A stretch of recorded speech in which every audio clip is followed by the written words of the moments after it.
आता एक महत्त्वाची बातमी मुंबईतून उमेदवारी अर्ज भरण्यासाठी केवळ 3 दिवस शिल्लक आहेत। मात्र तरीही मुंबईत ठाकरे बंधूंचा जागा वाटपाचा तिढा काही सुटत नाहीये।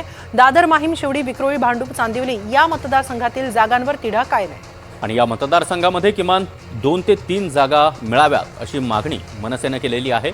आज रात्री पुन्हा एकदा दोन्ही पक्षांच्या नेत्यांची महत्त्वाची बैठक पार पडणार आहे आणि या संदर्भात अधिक माहिती देण्यासाठी आमची प्रतिनिधी जुई जाधव सध्या आपल्यासोबत जोडली गेलेली आहे। जुई, ठाकरे बंधूंमध्ये आता नेमका कोणता तिढा उरलेला आहे आणि आज रात्री देखील एक महत्त्वाची बैठक होण्याची शक्यता आहे?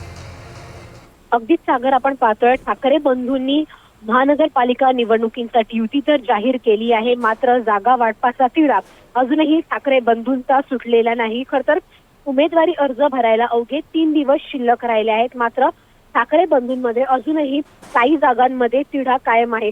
त्या जागा कुठल्या आहेत तर दादर, माहीम, शिवडी, विक्रोळी, भांडूप, चांदिवली हे जे मतदारसंघ आहेत त्या मतदारसंघांमध्ये अजूनही तिढा कायम आहे। अशाही काही ह्या जागा आहेत जिथे आपल्या नातेवाईकांना जे इच्छुक आहेत त्यांना उमेदवारी मिळवून देण्यासाठी दोन्ही पक्षांकडून सध्या लॉबिंग सुरू आहे।